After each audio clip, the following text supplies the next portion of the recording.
Bonjour chers élèves et bienvenue dans cette capsule dans laquelle on va continuer le résumé sur les consignes de rédaction d'un rapport de laboratoire. On est arrivé à l'analyse. Ce que tu dois savoir et comprendre, l'analyse, c'est comme si j'essaie de voir est-ce que j'ai répondu à l'objectif, à la problématique de ce laboratoire. Si oui, je vais montrer à la personne que j'ai bien établi une approche scientifique et j'ai bien répondu à la problématique et même ma réponse au départ, est-ce qu'elle est bonne ou non, hein? Donc, on va parler de l'hypothèse. Donc, le premier paragraphe, ça va être quoi? Le premier paragraphe, ça va être présenter et expliquer tous tes résultats. Donc, par exemple, si je prends le laboratoire de la masse volumique, comment j'ai fait pour déterminer la masse des différents essais, comment j'ai déterminé le volume des différents essais, et si j'ai utilisé une formule où j'ai fait des calculs durant mes résultats, je dois les expliquer et les transformer sous forme de texte. Donc, je vais écrire pour, par exemple, déterminer le volume du solide, il fallait appliquer la formule volume final moins volume initial et la valeur qui a été obtenue était par exemple, de 6 millilitres. Donc, ça, c'est juste un exemple. Rappelle-toi donc, admettons, si mes résultats ne sont pas chiffrés, c'est-à-dire ils sont tout simplement qualitatifs, qu'est-ce qui arrive à ce moment? Par exemple, c'est une observation par rapport, par exemple, à un conductimètre ou tout simplement par rapport à un indicateur coloré. Je prends l'exemple, par exemple, du test du dichlorure de cobalt. Qu'est-ce que tu vas présenter? Tu dis, le papier de dichlorure de cobalt a été inséré dans l'échantillon. Ceci a entraîné le changement de couleur de ce dernier qui a viré vers le rose. Donc ici, qu'est-ce que je suis en train de faire? J'explique brièvement qu'est-ce que j'ai fait et je montre et je présente le résultat. La deuxième partie, une fois j'ai présenté mes résultats, j'ai expliqué ça en détail, je vais donner une analyse à ce résultat, c'est-à-dire je vais l'interpréter. Je viens juste de dire tantôt, le papier de dichlorure de cobalt a viré vers le rose.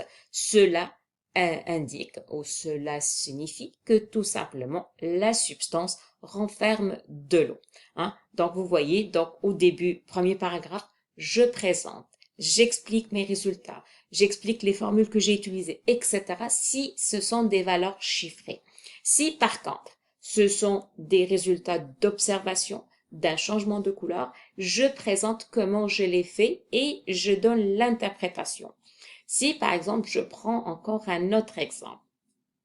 Si, par exemple, j'ai utilisé le Lugol dans un laboratoire pour identifier la présence ou l'absence de l'amidon dans un aliment, qu'est-ce que je vais dire? Tout simplement, dans l'objectif d'analyser le pain, 10 gouttes de Lugol ont été ajoutées à ce dernier. Ces rajouts a permis ou a entraîné une observation d'un changement de couleur qui a viré vers le noir. Vous voyez ici, je suis encore dans le premier paragraphe.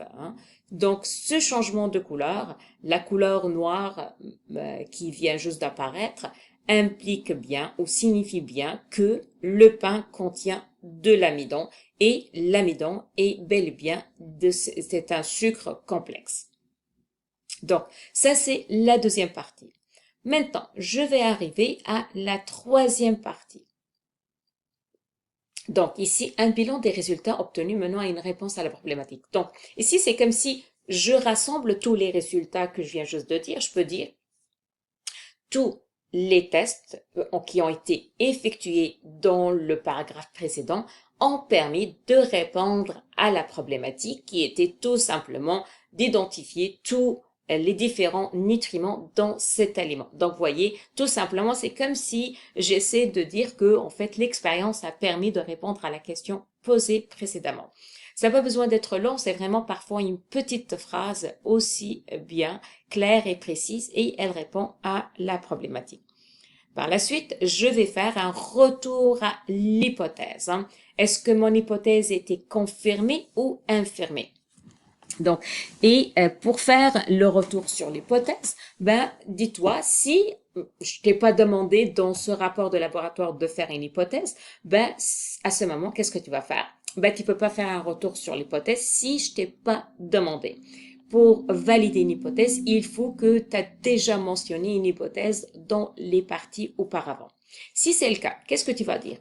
Si l'expérience a permis de valider ton hypothèse, tu vas dire que mon hypothèse est confirmée. Et pourquoi elle est confirmée? Ben là, tu vas expliquer parce que les résultats obtenus, ils vont être dans le même sens et t'expliques. Si tes résultats, sont dans le sens contraire que l'hypothèse que tu as émis au début, tu vas dire que l'hypothèse est infirmée. Et encore là, t'expliques par rapport à quoi et tu vas ressortir, en fait, tes résultats et tu vas montrer qu'ils vont pas être dans le même sens que l'hypothèse émise au départ. On arrive à la dernière paragraphe de l'analyse, dans lequel ce que j'attends de toi, c'est que tu vas me sortir deux causes d'erreur et deux améliorations dans cette expérience. Pour ressortir les causes d'erreur, ben, ce que je te recommande fortement, c'est de relier cette partie par rapport à tes résultats. Comment ça? Généralement, lorsqu'on va faire une expérience, on va faire au moins 2 essais.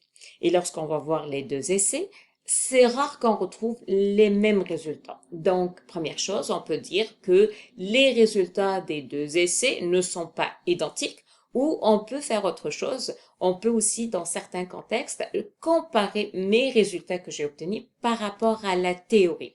Et lorsque je parle de la théorie, je parle des valeurs qui se trouvent soit dans un livre, soit dans un annexe, ou tout simplement, si je prends le cas d'un aliment, je vais comparer mes valeurs que j'ai retrouvées dans le laboratoire par rapport à une fiche nutritive.